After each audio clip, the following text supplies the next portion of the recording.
found out by accident. That's the part that kept echoing in my mind that afternoon. Not that they had done it, but that no one thought I should know. It was a Thursday late in March, and the sky had that brittle kind of gray that looks like it could shatter into rain at any moment.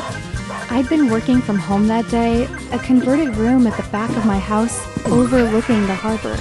My laptop was open to a dozen tabs, fabric swatches, floor plans, invoices, all blending into one soft hum of distraction. The kettle had just clicked off when the email arrived. It wasn't even from them. It was from the Caldwell Foundation newsletter, a quarterly bulletin that I usually deleted without opening. Subject line, Donovan Arts Scholarship Dedication Ceremony. I don't remember deciding to click. I just remember the way my stomach tightened when the image loaded. A photo of the auditorium at St. Mary's College, the stage dressed in white lily, a framed portrait of my father at the center. And beside it, smiling with perfect composure, wearing the pale blue dress our mother once saved for special occasions, was my sister, Julia. The caption read, Julia Donovan honors her late father's legacy through the inaugural Donovan Arts Scholarship, a tribute to his lifelong belief in creativity and family. My tea went cold before I even realized I hadn't touched it. It wasn't just the lie that stung. It was the ease of it. The way she stood there, bathed in the light of something I built, as if I'd never existed at all. The scholarship was my idea. 3 years ago, after Dad died, I'd spent months working with the foundation to establish it in his name. I filled out the paperwork, donated my own savings, designed the logo, the D that curled into a brushstroke, the same way he used to sign his sketches. It had been my way of making sense of his absence, of honoring something he passed to me. A quiet love for lines, spaces, and the way light moves through both. Julia hadn't even answered my call the day I set it up. She'd been too busy with her new project, a wellness startup that, last I checked, was mostly an Instagram page. I scrolled through the photos, the smiling guests, the plaque, the glossy close-ups of my father's handwriting printed on the banners. I recognized the words. I had chosen them from his journals. For a while, I just sat there. The hum of the refrigerator filled the silence. Outside, the harbor water rippled under a dull sky. Then I laughed, a small, bitter sound that didn't belong to me. It was almost impressive, really, how seamlessly they had done it. I closed the laptop and sat still for a long time, hands resting on my knees. It wasn't the first time something like this had happened, though never on this scale. Julia had a way of rewriting history so that she was always the center of it, and our mother had a way of letting her. I used to think it was because Julia needed more attention, more reassurance, more validation. But that day, watching her perfect smile on the screen, I began to understand that maybe they simply liked the version of the story where I stayed invisible. When I finally stood, my knees cracked softly. I poured the cold tea down the sink, rinsed the mug, and let the water run longer than it needed to. The sound steadied me. That night, I didn't call anyone. I didn't confront them. I didn't post anything or send an angry email. Instead, I went to the attic. The air up there was dry and faintly sweet, smelling of dust and cedar. Boxes lined the slanted walls. My father's sketchbooks, old furniture I promised myself to refinish, a few canvases I couldn't part with. I turned on the small lamp near the window and pulled out one of the sketchbooks. On the first page, his handwriting slanted softly across the paper. See what the light is doing. He used to say that when I was a kid, pointing at the way morning sunlight hit the kitchen tiles, or the shimmer of rain on the porch rail, he believed everything could be understood through light, even people. I traced the words with my finger, then closed the book. I thought I was honoring him by creating the scholarship. Maybe I had been trying to keep him alive in a way they couldn't touch, but somehow they always did. I left the attic light on when I came down. The house felt too quiet otherwise. When I finally went to bed, sleep didn't come easily. Every time I closed my eyes, I saw that photo, Julia on stage, her hand resting lightly on the podium, our mother sitting in the front row, her face shining with pride. My name wasn't mentioned anywhere in the article, By morning, the shock had settled into something denser. Not quite anger, but something close. A heaviness under the ribs. A slow ache that whispered, "This time, don't let it go." I showered, dressed, and walked to the small cafe near the pier. The owner, Maya, knew me well enough not to ask when I ordered 2 espressos back to back. She slid them across the counter with a soft smile. "Rough morning?" she asked. I hesitated. "Something like that. Family?" I blinked, startled. She shrugged. "That's the only thing that ever makes you look like that." I almost laughed. "You might be right." I sat by the window, sipping the bitter coffee, watching gulls trace lazy circles above the water. The ache in my chest stayed quiet but constant, like a bruise. Halfway through the second cup, I opened my phone and found Julia's profile. There it was, the same photo from the article, only now with her caption, "Honored to celebrate Dad's legacy today. Grateful to everyone who believed in this dream from the start. Hashtag family #legacy hashtag love lives on." The comments flooded beneath it, old classmates, family friends, even distant relatives, all praising her devotion, her heart, her leadership. My mother had commented too. "So proud of you, sweetheart. He'd be so proud." No mention of me. I closed the app, set the phone face down on the table, and stared out at the water until the world blurred. For the rest of the day, I tried to work, but every time I opened a client file, the drawings seemed meaningless. Angles, measurements, proportions, they all looked sterile. I kept thinking about my father's studio, the small one behind our old house, where he'd paint late into the night. I'd sit on the floor as a child, tracing the outlines of his tools, watching him work in silence. He used to say Julia had his charm. I had his eyes. Maybe that's why she got the applause and I got the ghosts. By evening, the clouds had thickened, and a soft drizzle began tapping against the windows. I lit a candle in the kitchen, more for company than light. The flame flickered, reflecting in the dark glass. Then, without really planning to, I opened my laptop again and went back to the article. I read every word carefully, as though decoding a language meant to erase me. And that's when I noticed the last line. For more information about the Donovan Arts Scholarship, please contact Julia Donovan at... My phone number had been replaced with hers. That was when something shifted. Not a sharp break, not rage, just a quiet, precise snap inside me. For the first time in a long while, I wasn't sad. I was awake. I opened my email and began drafting a message to the Caldwell Foundation. It was polite, professional, and only 1 paragraph long. I attached copies of the original documents, the forms signed in my name, the donation receipts, the correspondence with the board. Then I added one last line before signing my name. I understand there may have been some confusion. I'd simply like the record to reflect the truth. When I hit send, the candle flame wavered, almost as if in approval. I sat back, exhaled, and let the silence fill the room again. I didn't know then what the fallout would be, or how deep the roots of this deception ran. All I knew was that something had ended, quietly, definitively, the moment I pressed that key. And for the first time in years, I felt the faint, trembling outline of freedom. The reply came faster than I expected. 2 hours later, my phone buzzed with a new email notification. I was still at my desk, half pretending to work, when I saw the sender, Margaret Lynn, Director, Caldwell Foundation.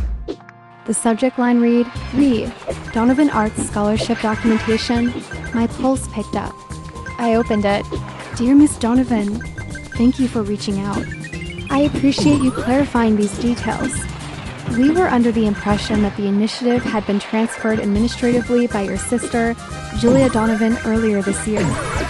I've reviewed your attached documents and confirmed that you were the original founder and donor. We will update our public materials accordingly and will be in touch to discuss how you'd like to proceed with future allocations. Best regards, Margaret. I read it twice. Transferred administratively. The phrase lodged itself under my skin like a splinter. I checked my sent folder. Nothing had ever been signed. No transfer, no consent. I hadn't even known there was a transfer. which meant Julia had forged something, or at least manipulated the paperwork enough to make it look legitimate. My first instinct was disbelief. Then came the smallest, most unexpected rush of relief. Someone else knew the truth now. I replied briefly, thanked Margaret, and promised to call the next day. Then I sat back in my chair, listening to the rain intensify outside. For a moment, I let myself imagine Julia reading her own email notification, seeing the correction posted online, realizing the story had begun to slip. I wondered if she'd call. She didn't. It was my mother instead. The call came just after 8 p.m. while I was rinsing a plate in the sink. Her name flashed on the screen, and instinctively, I wiped my hands on the towel and answered, "Hi, Mom." "Claire," she said, in that tone that was both affectionate and faintly reprimanding. "I just got off the phone with your sister. She's very upset." I kept my voice even. "I'm sure she is." "What on earth possessed you to contact the foundation? You've embarrassed her in front of half the city." "I clarified the truth," I said quietly. She sighed, the long, theatrical kind that filled every silence. "You always take things so personally. Julia only wanted to keep Dad's legacy alive. You know how emotional she gets." I gripped the edge of the counter. "She stole my work, Mom." "Oh, don't be dramatic.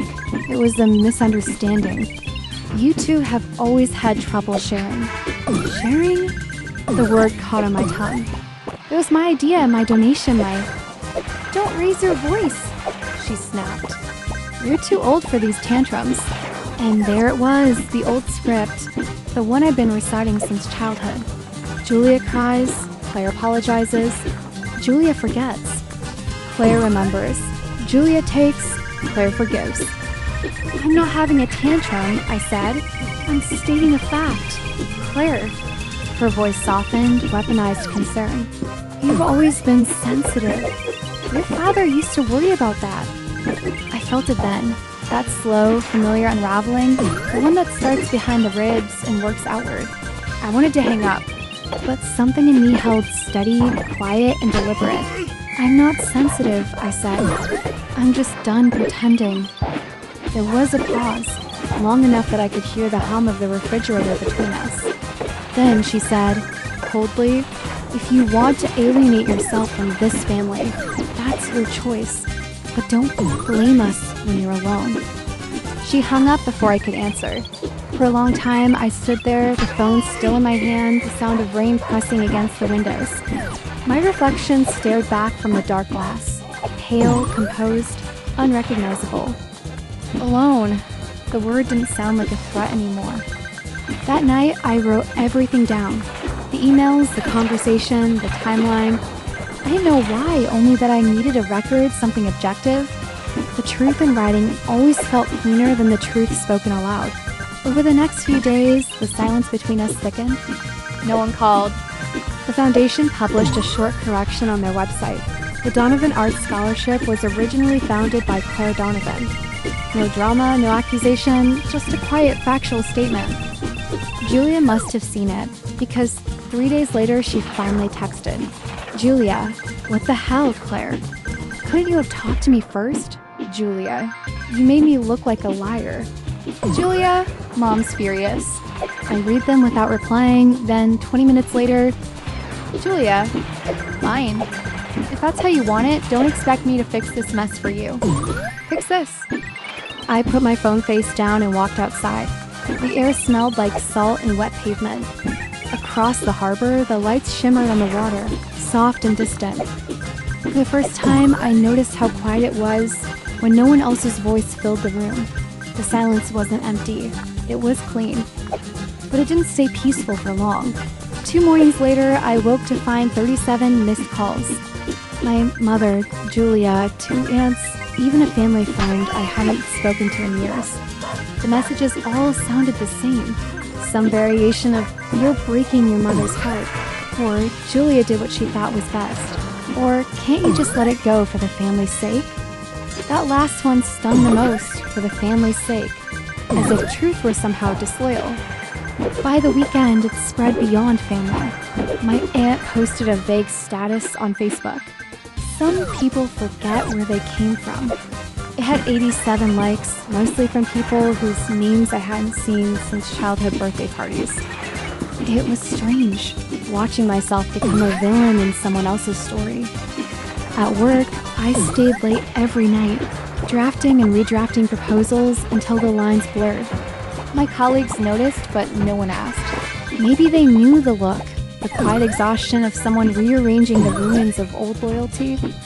Then, one evening, as I was packing up, Maya stopped by my desk. "You okay?" she asked softly. I hesitated. "I'm just tired."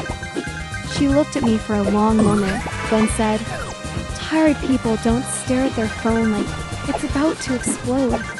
I laughed, surprised. "Fair point." She leaned on the edge of my desk. "You don't owe anyone an explanation, you know? Some people only love you when you stay small enough to control." I didn't respond right away. Her words landed with the quiet precision of something I hadn't realized I'd been waiting to hear. When I finally looked up, I said, "You sound like you've been there." She smiled sadly. "Haven't we all?" That night, I walked home instead of driving.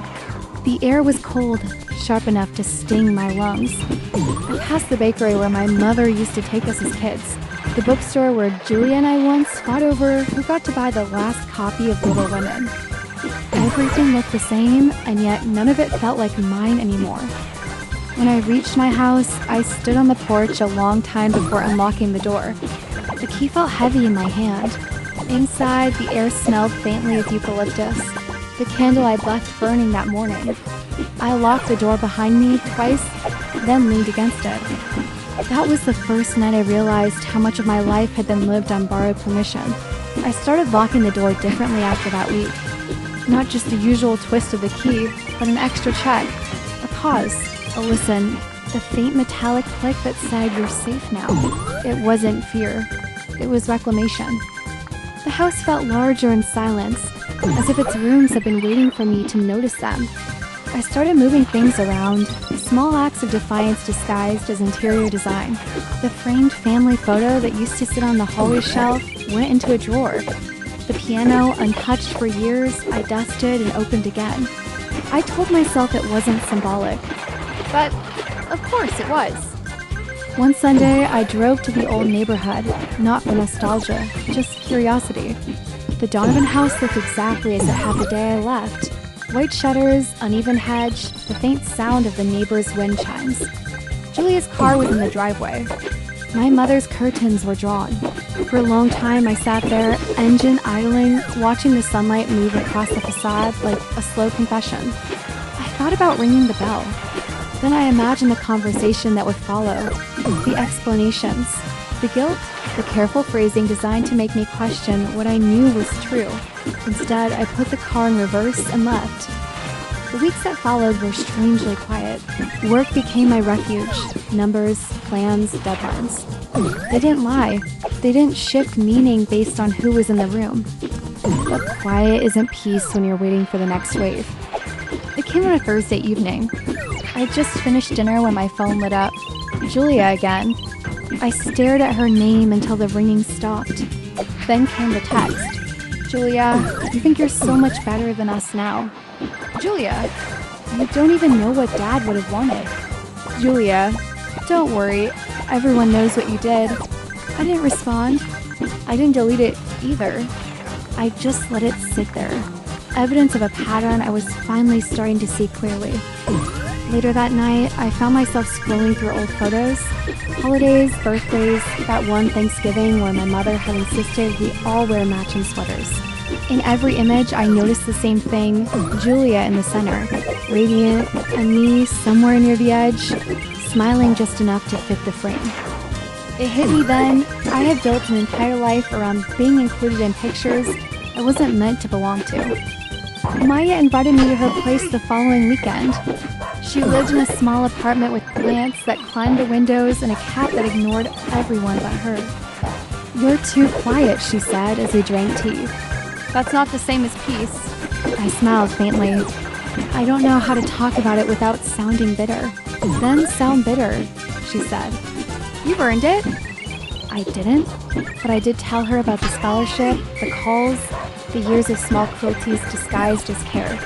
I expected her to offer sympathy. Instead, she listened the way no one in my family ever had, without trying to fix it. When I finished, she said, they're terrified. Of what? Of the moment you stop asking to be understood. The words stayed with me. I began making small, irreversible decisions. I changed my phone number. I redirected my mail to a PO box. I asked HR to remove my emergency contact, the one that listed my mother's number. It felt strange at first, like peeling off a bandage that had long fused with the skin. Then came the day I replaced the locks. The locksmith was kind, quiet, efficient. As he tightened the last screw, he said, "New start?" I smiled. Something like that. When he left, I held the new keys in my palm. Cool, sharp, unfamiliar. I turned one over, then another, until they pressed faint half-moons into my skin. That night, I slept without checking the door. Months passed. Emails stopped. The family thread went silent. Then, one afternoon in late spring, a letter arrived cream envelope, my name written in my mother's cursive. I almost didn't open it. Inside was a single page. Claire, families make mistakes. I hope one day you'll find it in your heart to forgive us. We're having a small gathering for Julia's birthday. It would mean a lot to see you there. Love, Mom. No apology, no mention of what she'd said, what Julia had done. Just the same soft erasure, the assumption that peace meant pretending again. I set the letter down. The paper smelled faintly of rose water, her perfume. I folded it neatly, placed it back in the envelope, and slid it into a drawer I rarely opened. That night, I baked a small cake, not for them, for myself. A quiet celebration of nothing and everything. When I sat at the table, I lit a single candle. The flame flickered against the glass of the window, and for the first time in years, the reflection looking back at me didn't seem uncertain. I whispered the truth aloud, just to hear how it sounded in my own voice. I forgive you, but you don't get to come back. The following year, my name appeared again on the Caldwell Foundation's annual report, founder Claire Donovan. No correction, no footnote, just a fact restored. Maya and I went to the gala together. When they read my name on stage, I thought I'd feel vindicated. Instead, I just felt light. The kind of peace that doesn't announce itself, only fills the spaces where noise used to live. After the event, I stood by the window, watching the city shimmer. Maya joined me, handed me a glass of champagne. Feels like a full circle, she said. Maybe not full, I said. Just far enough, she smiled. That's enough. I nodded. It is. The music swelled behind us, laughter rippling through the room. Outside, the city lights blurred into a soft glow, and for the first time, I didn't feel like I was on the outside looking in. That night, when I got home, I placed the program from the gala on my coffee table, then I walked through each room slowly, the way you might trace the lines of a healed scar, not to reopen it, but to remember what it survived. At the end of the hall, I stopped by the drawer where I kept my mother's letter. I opened it, looked at the envelope one last time, then closed the drawer again. Not out of anger, but closure. The silence in the house was warm now. Familiar. Chosen. I brewed tea, stepped out onto the porch, and watched the horizon pale toward morning. I thought of the word that used to frighten me most, alone, and realized it had quietly transformed into something softer, almost tender. Freedom doesn't always arrive like thunder. Sometimes it comes like dawn, slow, certain, and entirely your own.